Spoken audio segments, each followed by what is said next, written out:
everybody, welcome to Board Online, Board Offline. As you can see, I'm not at my home. I'm actually off somewhere else on some business. So this video is not going to have... I struggled a little bit with the camera work because I don't have my same setup, and also the lighting, the sound, all of it's a little bit off. I hope you still enjoy it. We've got an unboxing and components look at Thunderstone Advanced Worlds Collide. It's a game I was really excited to get. And so let's get in the box and I'll show you what comes with it. Alright, so here we go. Got the box here. Pretty awesome cover art. You can see the back here. And you can see contents. We're going to have 550 cards, XP tokens, board, and dividers. So let's get into it.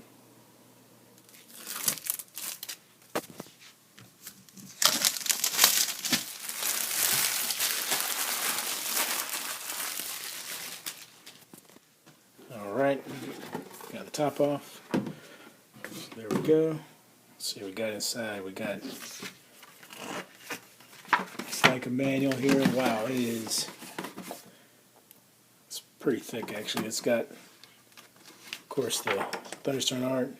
Whoa, quite a comprehensive table of contents there. That is something else. So we got, how long is this? Looks like 36 pages. Turn reference on the back.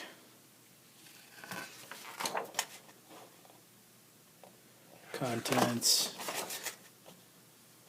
You can see the artwork inside here. Looks like it's got pretty good diagrams explaining different situations, how to play, examples. Alright, that is very comprehensive from the looks of it. Okay, and then it's got individual cards in the back here as well, with explanations of how they all work. So that's actually a very comprehensive rulebook from the looks of it.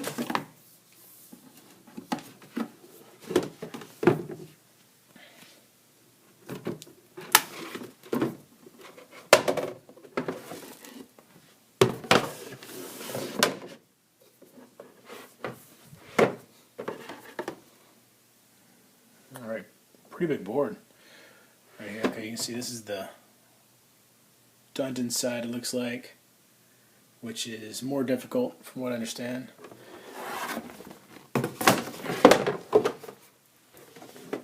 And on this side we've got the wilderness, slightly easier, more of a beginner side.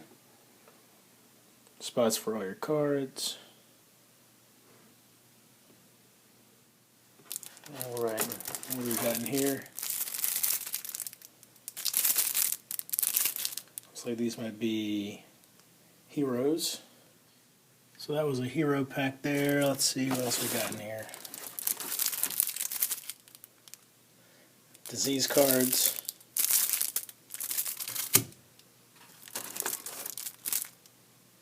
Here's some monster cards. You can see giants right there, and I'll open these up in a minute. It's going to be easier to do it after the fact. And you got these foam blocks, looks like, to help separate everything inside. I know it's kind of dark in here, a little hard to see, but your randomizer cards, which help you get random setups to the game every time. Looks like some more monsters. Okay, so there's experience tokens. Now this plastic right here seems very, very sturdy. It doesn't feel like it's going to bend at all. It's really good quality. I mean, the item itself is not, intricately designed or anything, but it's still nice. Got a whole bunch of those. Right here we've got dividers, looks like, for the game, to keep your cards organized. And we got some villager cards, some more village cards right there.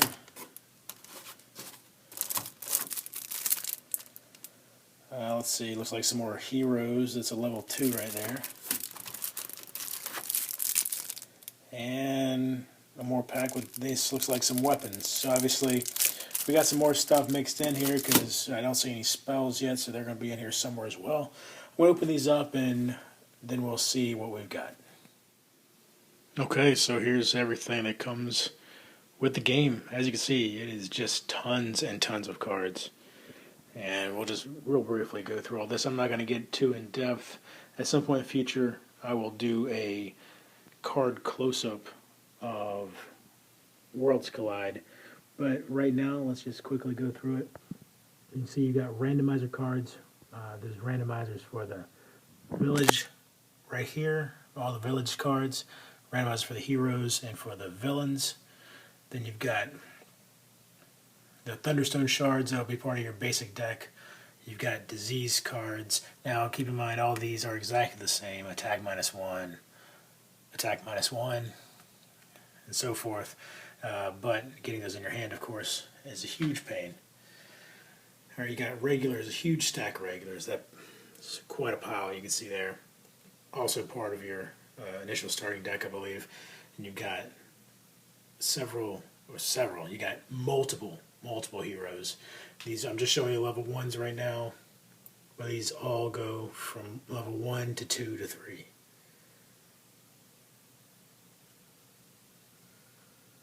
So there you go. Alright, then down here you've got a long spear, chalice mace, flaming sword, guardian blade, John dual bow, spear, and blessed hammer. Those are all the weapons that come with the game. You got your torch, dredging net, feast, ambrosia, chieftain's drum. That makes up all the items that are going to come in the game. Creeping death, ritual of cleansing, soul fire, time bend. Those are the spells. And then right next to them you got here the villagers, the border guard, drill sergeant, guide, town guard, and trader. Then we've got our level 1 monsters. Now these do have, like right here, you've got the ooze, and black slime is one of them for level 1. And then you've got gray ooze and green blob. I'm just going to show you the general, the very top of these decks, and then again in the future we'll go more in detail of what's actually in here. So you got the black slime, or you've got the ooze at level 1. Then you've got level 1 undead and level 1 abyssal. For level 2 you've got giants, spiders, undead spirits, and more doom knights. And for level 3 you've got dragons and undead spectral. Oh, and can't forget the Thunderstone bearers. You get 2 of them, Void Apocalypse and the Last Doom Knight, and then 2 regular guardians, Guardian of Virulence and Dark Champion. Finally, as I said before, you've got the dividers. Okay, so that's everything comes in the box. And let me show you this. I've been looking a little bit closer at the manual here. And back here in the back, this section right here, the card glossary is what this is. And actually, more accurately, it's a card FAQ. They've got some cards in here that maybe were a little bit unclear, or that they had gotten a lot of questions about, I suppose. And it really goes through. It doesn't have every single card, just the ones that apparently were a bit difficult to understand, I guess. And it really answers a lot of questions I hadn't even thought of yet, and clarified a few things that I actually was playing wrong. Because at this point, I'm filming, as usual, the intro and outro a few days after getting the actual game, and a few days after the unboxing. So I've played a few rounds now, and this card glossary is very useful. And then right after that is a lexicon, as you can see, that goes through all of, really I think just about every single term that you might find on the cards. Then in the back you've got some custom setups. You've got how to play Epic Thunderstone, which is a variant that I haven't tried yet, but I will try probably after I get another addition to this box set here. And the rules for Solitaire Thunderstone. So this really is a fantastic rule book. I'm really impressed with that. Let's look a little closer at the board. You saw that it's kind of a 4-fold board is how it works, but this board quality is fantastic. I'm very, very happy with this. It really is very sturdy. The artwork is subtle, but really nice. You can see in the wilderness, it actually does have some wilderness there. It's real subtle how that works. On the dungeon side, you know, you can see that there. I'm a big fan of it. They don't overwhelm you with the artwork, but what they have there really stands out and really, I don't know, it just really makes the game. And so I'm really, really happy with that board. Then let's talk about the card stock real quick. You can see I've already got my cards sleeved. However, the cards, you know, I've just come at this point, I've come to believe this is the standard now. I don't know why. I always feel like cards in games these days are a little bit thin, but maybe that's why I am a little bit obsessive about sleeving my cards. I want to make sure they're going to last. I want to make sure that I don't get any wear on the back of a card that might give some clue as to what's coming out. So as far as the card stock goes, it is the standard card stock you're going to get in just about every game these days.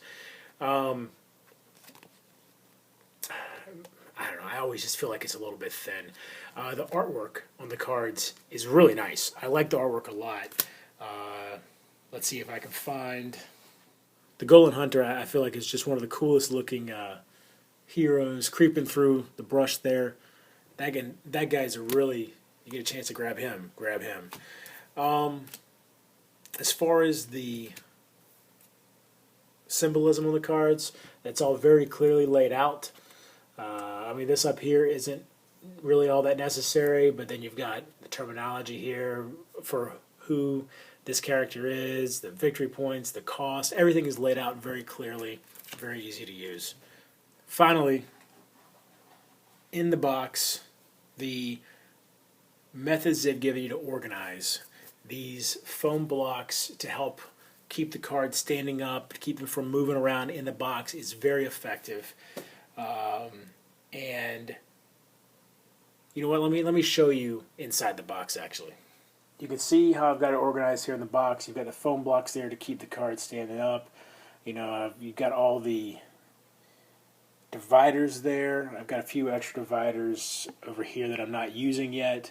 Or I believe those are going to be more for the Epic Thunderstone variant, because when you use Epic Thunderstone, you do have to organize it a little bit differently.